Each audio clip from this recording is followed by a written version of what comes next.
presenting our student-led interprofessional team and the product we developed during our time in the remote Ghana cross-cultural health immersion program at UNE. Let me introduce you to our team. Myself and Renee are in the Master of Public Health program. Anna and Catherine are from the nursing program, and Kirsten and Victoria are from the pharmacy program. I'll first frame the health issue we sought to address. Malaria is a disease that is caused by Plasmodium parasites, which are spread to people through the bites of an infected female Anopheles mosquito. Malaria is dangerous, especially when left untreated, because it can cause severe complications and even death. Malaria is a major cause of illness and death in Ghana. In 2019, 6.7 million people in Ghana were reportedly diagnosed with malaria, and 336 people died from the disease. Malaria has the highest disease expenditure. The cost of care and treatment, as well as the number of days lost, place a major burden on patients and their caregivers. To address the issue of malaria in Ghana, we developed an educational pamphlet on malaria prevention and treatment to be piloted next spring when UNE students travel to these southwestern Ghanaian villages. In developing this product, we collaborated as an interprofessional team. We each brought a different perspective or lens to the project in order to tackle the issue from multiple angles. First, we gathered extensive information on the health issue and population of interest. Next, we selected a type of appeal to encourage patient behavior change and then drafted the pamphlet using an online design and publishing tool. Then we sought feedback from our stakeholders and made revisions based on this feedback, as well as the CDC's Clear Communication Index test that we ran on the pamphlet's written components. Lastly, we finalized the product for implementation. Thank you for taking the time to hear about our work. Please visit the following link to view the full presentation, which is about 22 minutes in length. We look forward to answering any questions you may have during the Q&A session. Well done. Congratulations, team. This was such a very, very impactful project, and I totally geeked out on learning the methodology of you guys creating the pamphlets. So I don't see any questions in the chat, so I'll pose the first one. So I'm not familiar with the Ghanaian culture, but I'm just wondering if most of the people that are going to be receiving the pamphlets speak and can read and understand English well.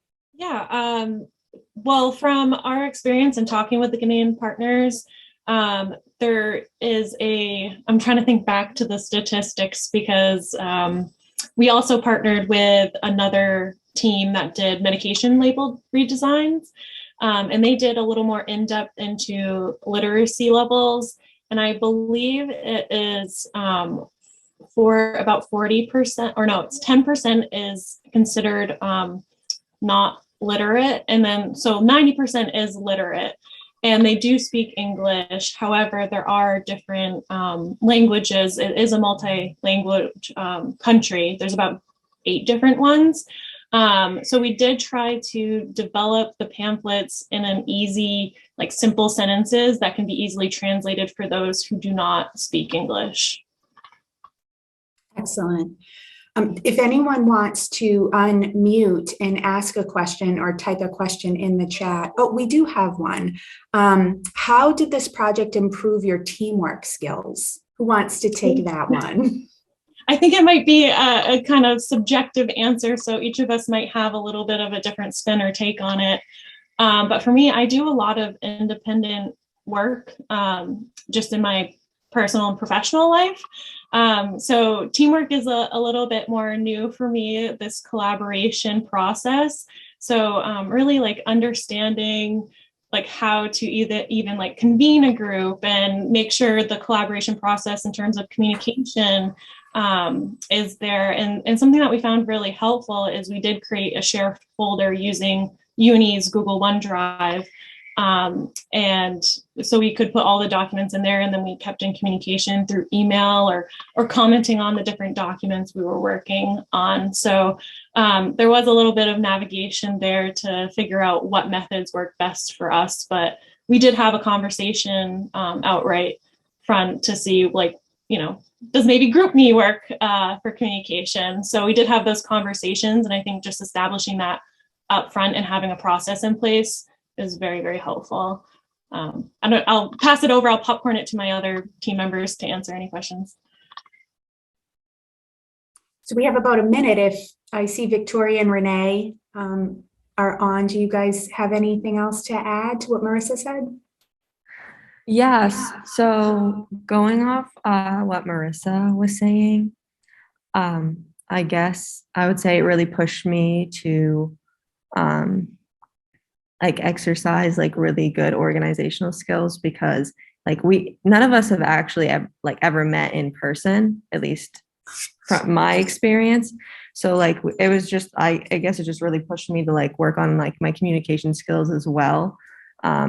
Really trying to like stay on top of like this project and like balance everything else that we were doing, because it can be very easy to like push like this project to just like be pushed into the back of your head, because you're not actually like seeing these people, you're just zooming like once a week. So yeah, so it was definitely like an experience learning to just like juggle this with everything else, and learning to, I guess, have a entire like relationship with another person over Zoom.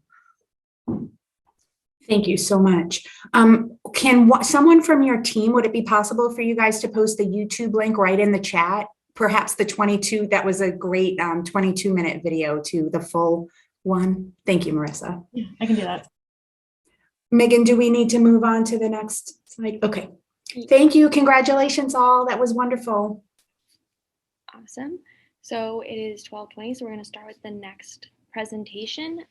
If this is going to be the sled hockey group, so if everyone from that group who is here could just give a wave and introduce yourselves, that would be awesome. Hi, everyone. So there's a big group of us here, and then there's a few that are on separate Zoom. So I'm Kayleen Mulvihill. I'm a third-year DPT student. I'm Teresa. I'm also a third-year DPT student. I'm Callie. I'm also a third-year DPT student. I'm Megan, also a third-year DPT student. I'm Kaylee, a first-year OT student. I'm Emily, a first-year OT student. And I'm Maddie, a first-year OT student. And then if those that are on separate Zooms want to introduce themselves. I'm Jaden. I'm a second-year osteopathic medical student. I'm Katie. I'm a third-year DPT student. I'm Abby. I'm a first-year OT student. Awesome. Thank you.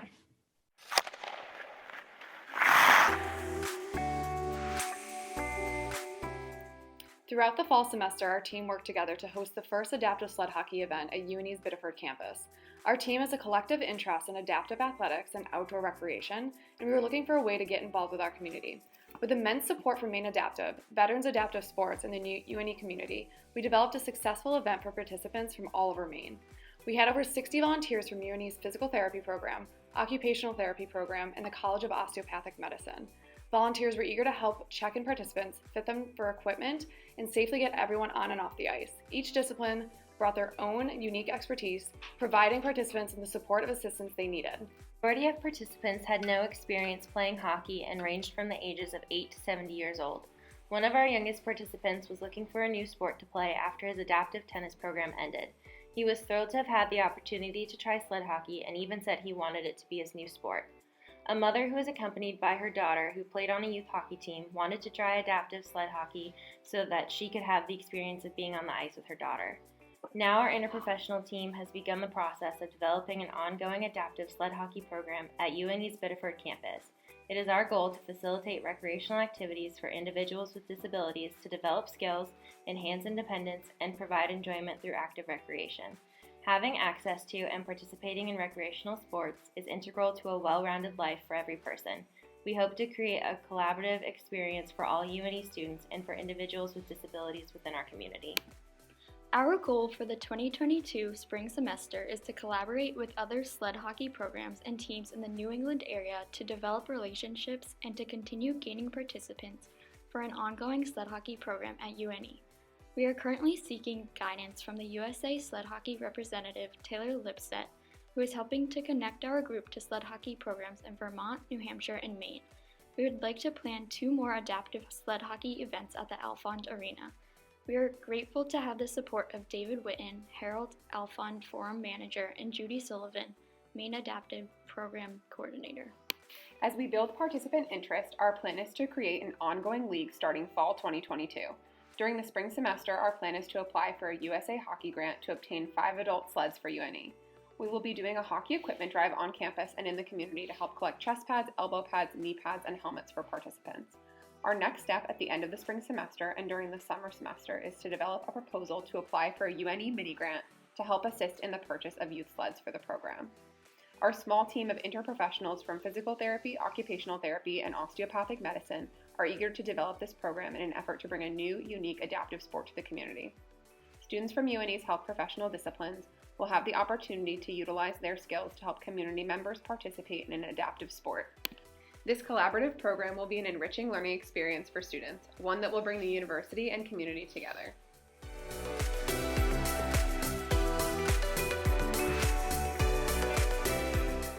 Again, what an impressive, that was like a professional presentation slideshow. I'm just, again, very impressed with the second presentation as well. I don't see any questions in the chat. So I just was shocked that the mom and the child, her daughter, played together. So could you talk about the young boy? Could he bring a friend that that's able-bodied to play in the league? And it was such a diverse, I think 8 to 70 years old. So can you talk a little bit more about the league and who can be involved? Yeah, so as of right now, our next goal for the spring semester is once again to have 2 more events in order to get more participants to show up. If possible, we'd like to do a youth league as well as an adult league. As of right now, it's going to be more adults and youth just playing together until we have more participants and the program grows. But so speaking of the mother and daughter duo, so the daughter actually plays on the youth team and she was playing at the UNE arena that day. And her mom has never been able to go on the ice with her, even when they have like a mother-daughter day on the ice for her team. So her mother's goal was always to just get on the ice, and this made it possible, and they were able to skate together, which was honestly one of the most rewarding experiences. Wow, that's just got me emotional. Yeah, that's amazing. As for the little boy, I would say absolutely. He can bring friends. It's really open to anyone, even those that are able-bodied, just to try it out. We're hoping to have the ability to give that opportunity to students too to try out, just so that they have a better idea of how it's performed and how it works. Okay. Excellent. Does anyone from the audience have any questions? Sorry, I'm looking at you all, but my camera is on a different view, so I apologize for my weird angle. There's nothing in the chat. We do have a couple minutes for another question.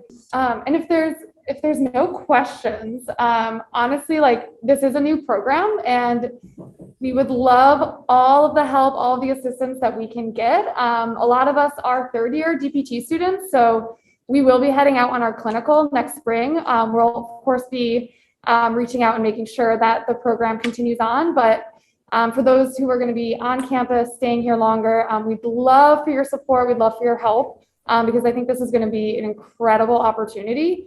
So we just want to get it off the ground and really go for it. I love the shout out. And there is another mention for those of you who tried the equipment. What surprised you most addressing able-bodied versus those with the adaptation needs? And then do you need to have hockey experience to volunteer? So if you can quickly answer those questions. No hockey experience. Honestly, you don't even have to put skates on. They have little like booties to put on to protect the ice with your shoes. None of our participants had played hockey before, so it was all brand new to them. Excellent. All right, we're going to move on to the next presentation. Well done. Congratulations all. Thank you. Awesome. So we're going to wait a minute and then in 1 minute, the group on social determinants of health is going to present. Hello, everyone, and welcome. My name is Jessie Caton, and I'm here with my colleagues today to present our poster on Social Determinants of Health Month, the expansion into interprofessional education. I'm here with Belle Bokel, Austin Vaughn, and Katie Santinello, and we'd first like to thank our faculty mentor, Dr. Shelley Cohen-Conrad, for all of her support throughout this initiative. The Social Determinants of Health Month initiative was started in 2020 by now third-year COM student Alyssa Ahern and COM Student Club Physicians for Social Responsibility, in hopes that COM and broader UNE community would engage in discussions that are difficult but necessary. Throughout this initiative, UNE students and community members are encouraged to explore conditions in which people live, grow, work, learn, and age in that impact individual health, while also learning about systems of oppression that perpetuate those conditions and disparities in healthcare. Students and faculty are encouraged to reflect on the difficult conversations held during this month and utilize the various resources available to them on the website we have created for further evidence on the topics and how to address them. We hope through this initiative, students and faculty continue to build cultural humility, which places greater emphasis on lifelong nurturing of self-evaluation and critique, promotion of interpersonal sensitivity and openness, addressing power imbalances, and advancement of an appreciation of intercultural variation to avoid stereotyping. And now I would like to hand it off to my colleague, Belle. Thank you so much, Jessie. A huge part of this month was, of course, having events at the Social Determinants of Health Month, but more than events, there was a component of interprofessional engagement, which is huge at UNE. These events will encourage participants to think about how we might affect positive change in our communities and in our future patient populations. This year, over 15 clubs and organizations across all of the health professions came together to host guest lecturers, students, and physician panels, community volunteer opportunities, and other alternative opportunities for the UNE community to learn about social factors, impacting health. Now I'm going to pass it over to my colleague, Austin. Thanks, Belle. As Belle just mentioned, over the course of this month, students, faculty, and other members of the UNE community attended events both virtually and in person. And some of the programs represented included the College of Medicine, Physical Therapy, and Social Work, amongst others. While the expansion to other programs marks a landmark moment for Social Determinants of Health Month at UNE, the data shows there's room for large improvements incorporating the Portland campus into SDOH efforts. Some of the ideas being discussed to progress SDOHM at UNE include earlier collaboration with all UNE graduate programs and CECE in order to give ample time to plan events, continued seeking of funding to support larger efforts, and potentially changing the month in order to avoid a holiday week and shorter days, which can have an influence on nighttime attendance. A final upcoming change, which will have a positive impact on these efforts, is the transition of the College of Medicine to the Portland campus in the fall of 2024. And now I'll pass it off to my colleague, Katie, to close. Thanks, Austin. So we'd just like to, again, acknowledge Dr. Shelley Cohen-Conrad, as well as the Center for Excellence in Collaborative Education for funding the Social Determinants of Health Month events. We'd also like to give a big thanks to the Office of Research and Scholarship, as well as the Unicom clubs and organizations who participated, as well as COM RSAS. Thanks so much, and we look forward to answering your questions. Excellent job. I am so impressed with the trailblazing and leadership of the students and the student groups. This is wonderful. Something that stands out, thank you for putting the Social Determinants of Health website into the chat. Is it Jessie or Jess? Jessie. Jessie. So my question is, I think it can create a lot of potential publicity engagement by the students because you're talking about changing the month. So how would that be done? Did the first student group just pick November, or is it established based on a larger organization that November is the month? I'm just curious. So this was when we started this last year, we just kind of randomly picked November. There wasn't really any rhyme or reason to it. So moving to having more of the interprofessional aspect to it and having more collaboration, trying to find a better month that works for everyone is one of our biggest goals moving forward. Good luck with that. This is wonderful. So there is a question: what were the benefits of having an interdisciplinary group work on this project? Sure, I can take that, Jessie, and we can maybe popcorn it around the group. So again, Belle, second year social work. I had worked on a few different interprofessional teams with my friend Katie Santinello, who is actually on this team as well in COM, and had just been a big fan of the Social Determinants of Health Month that from their website. And maybe it was my own implicit bias and confusion. I wasn't sure if the language, we were in virtual learning last year to keep our communities safe. And I just wasn't sure if the events were for everyone, or, I think sometimes depending on the type of learner that you are, you might not feel comfortable going to another club or another school's event and not know anyone. I would be, but not everyone is. And so I'd ask Katie if she knew Jessie, if she was involved with Social Determinants of Health Month, if she had gone to any of the event programming the year before, and if she would facilitate an introduction. Jessie and I did a Zoomie and we just hit it off, and I asked if she was interested in making it interprofessional. This is kind of social work's bread and butter. It's our curriculum. It's in our code of ethics. I approached Dr. Cohen-Conrad and I asked if she would be interested in reading a mini grant, if I would write it, and approached Jessie if she knew about this as a form of funding, how she had funded it the year before, if SGA was involved. We have GAPSA here in Portland, just kind of what was going on. And it just took off from there. And so to the question in the chat about, the benefits of having an interdisciplinary group work on this project, I think of it, I always go back to sports teams, or if you were in band, we all bring different skills to a project. And I think that was what I took away from it, but I'd love to popcorn it to the team. So we have another minute to hear from others. Yeah, I'm happy to add to that, but also I see that there's a hand up. Was there a separate question that was looking to be asked before the end of the session? Yeah. There is, but go ahead. I don't want to stifle the conversation here. Keep going. Sure. So I can add a little bit onto what Belle just said. And I guess this is somewhat anecdotally. But for example, the Pediatrics Club, one of the events we put on was about adverse childhood experiences.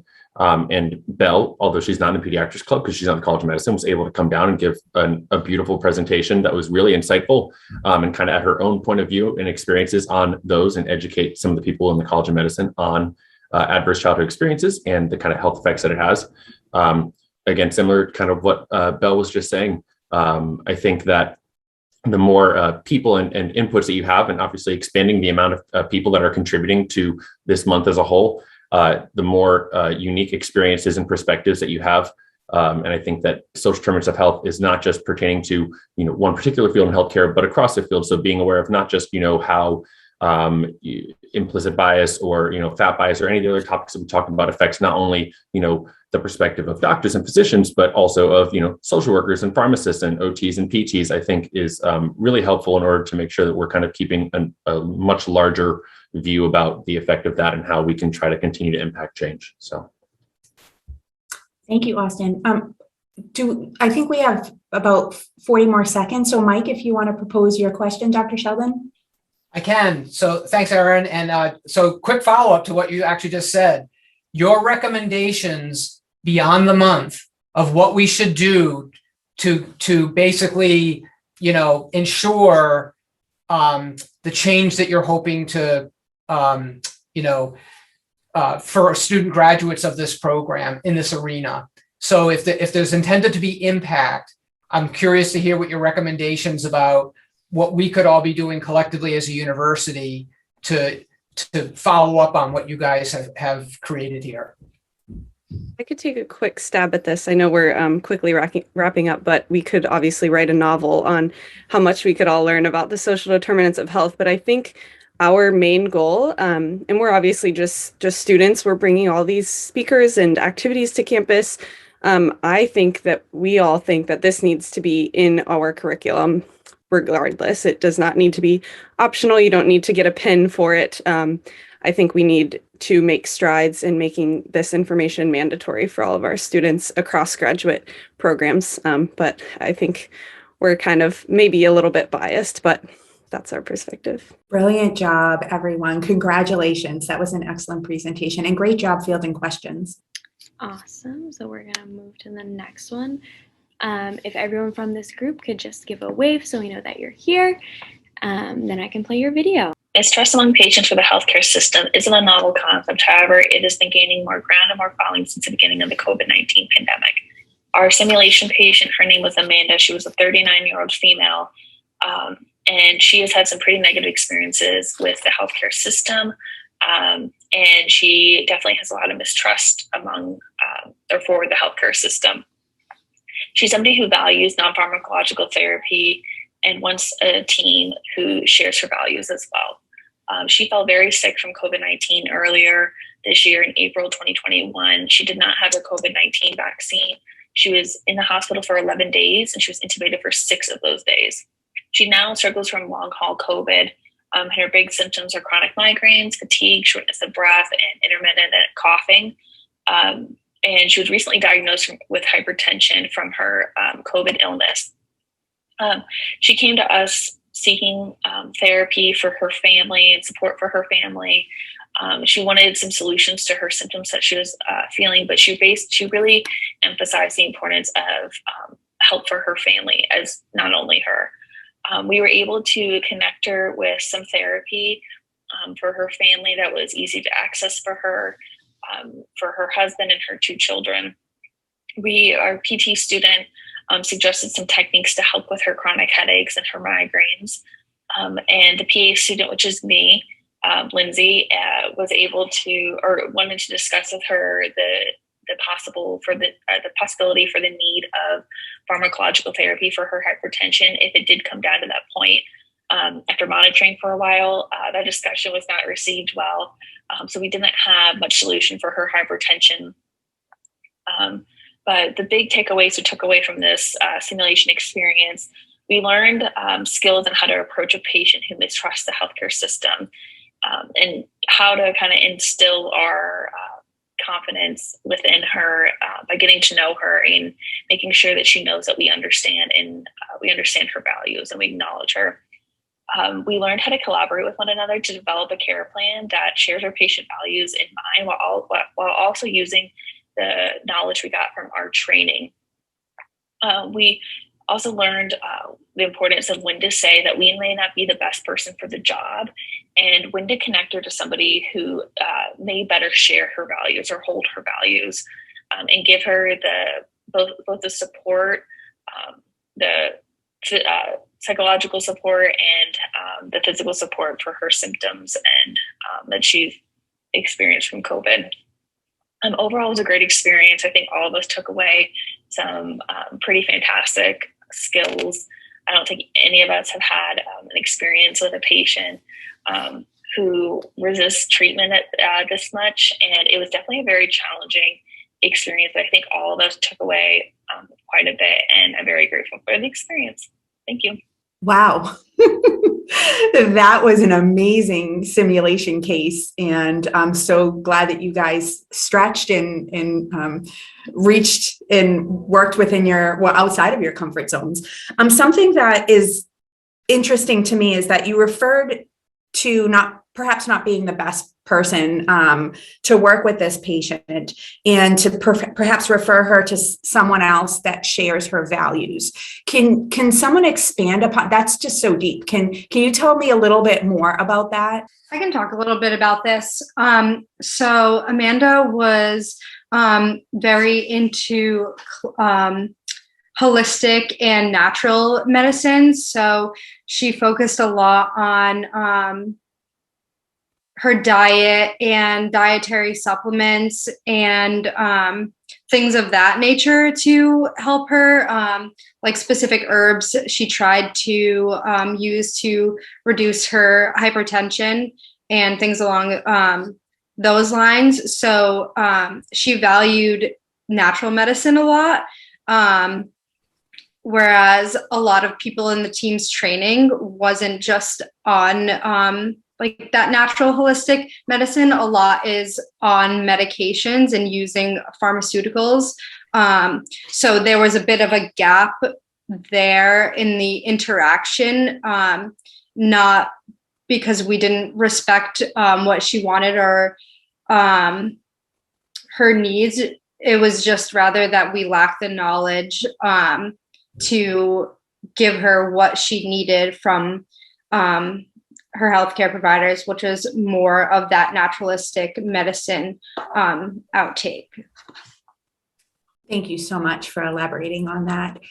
Are there any other questions? There's nothing in the chat. Please feel free to unmute and ask if you have a question for this group. We have about 30 seconds in this remaining before I have to go to the next one, but I just want to note that I really loved the image at the bottom that said "Get to know me." Coming from an OT perspective, similar to Sky especially, I think that's really important, and that'll really make a strong connection and rapport with your client to kind of build that trust like you guys are all saying. So I think that image was really great. Yeah, I agree. And I think just taking that time to get to know her and get to know her needs and values would have been, we only had so much time with her, but that would have been very helpful to, gain that trust and that rapport with her so we could build from there and hopefully find what she would need from us, even if we didn't have the exact knowledge or exactly what she needed from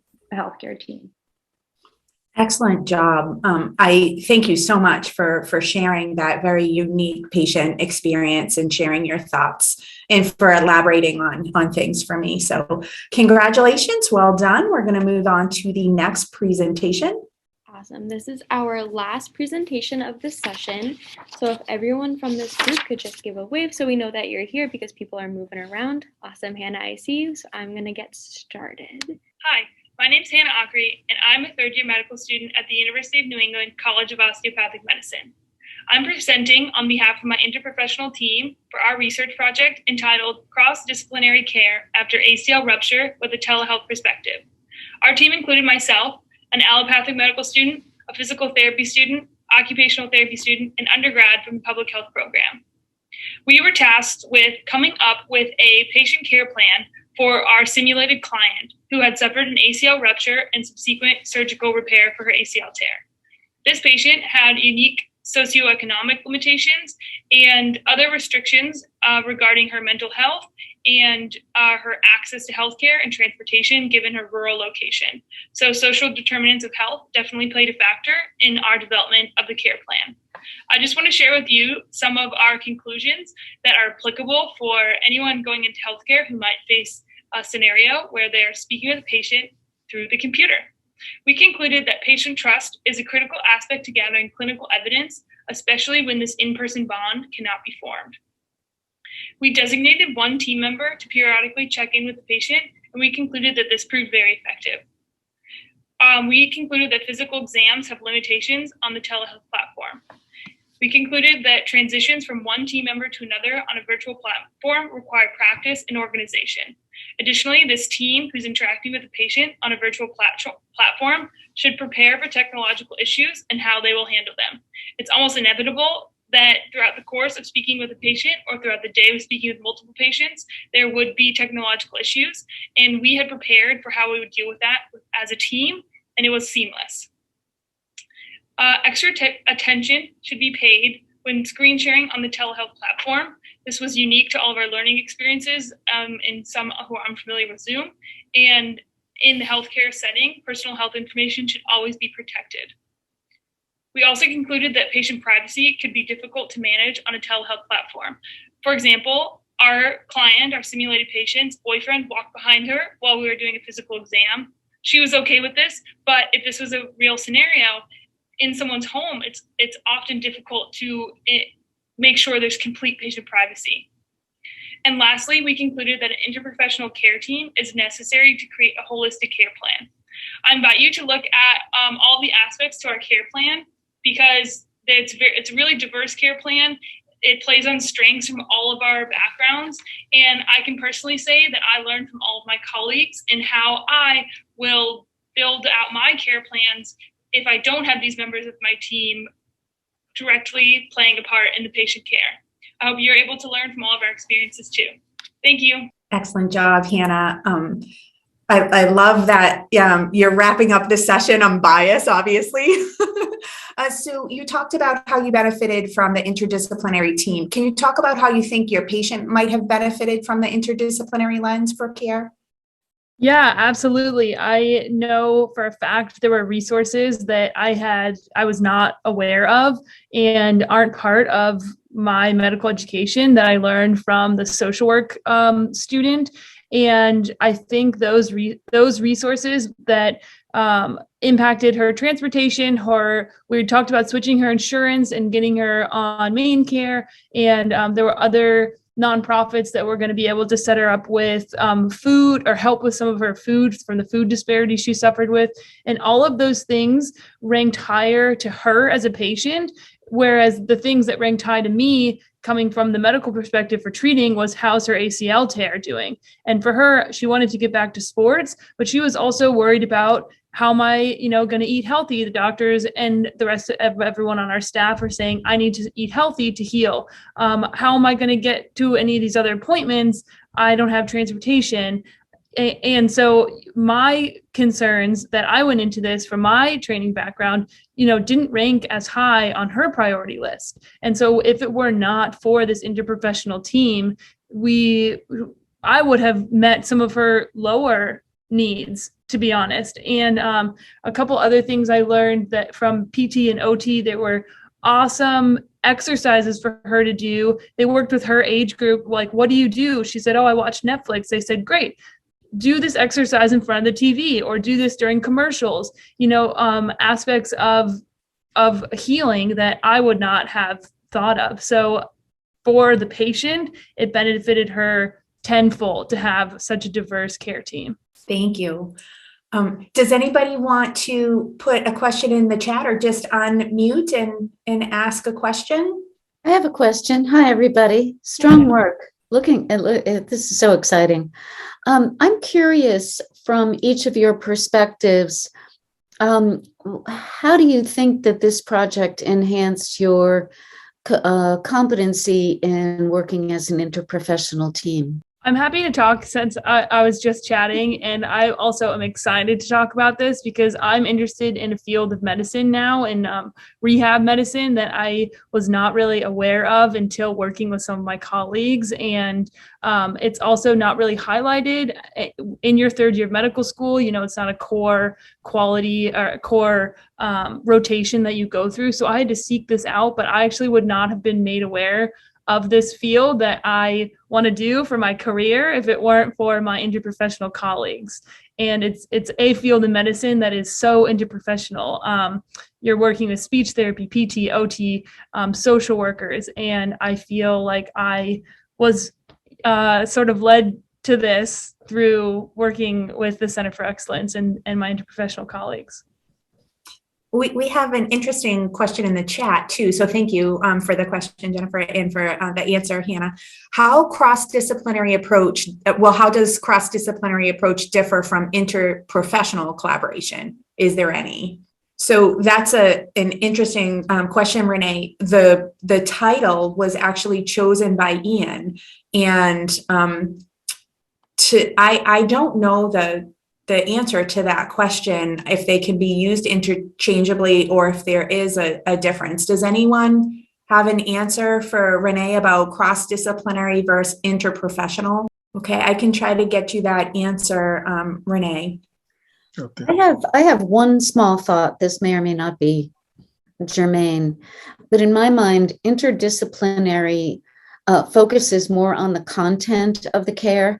And in terms of what different professions or different branches of a profession know about the patient's situation based on their kind of academic content, whereas interprofessionality focuses a great deal more on understanding what people's scope of practice is and how to interact with strong ethical background and respect and all of those kinds of attributes. So that's just a shot in the dark, but I wonder if that resonates for anybody. Yeah, thank you. That was, it does. So Renee, my thoughts were too, that most of the the team immersion groups, they usually work together within the confines of the hospital that they're at. And with COVID, they weren't able to do that. So this was a telehealth session. So Hannah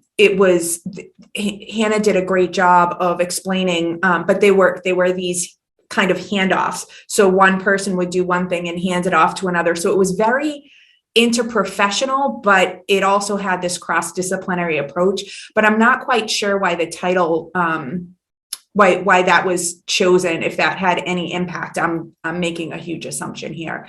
But I think that's a very thought-provoking question, and I'll try to get you a better answer. All right, well, I have to run to lab, but I want to congratulate people quickly one last time. Thank you, Megan, for doing such a great job. I'm going to sign off. Awesome. Thank you, Erin, for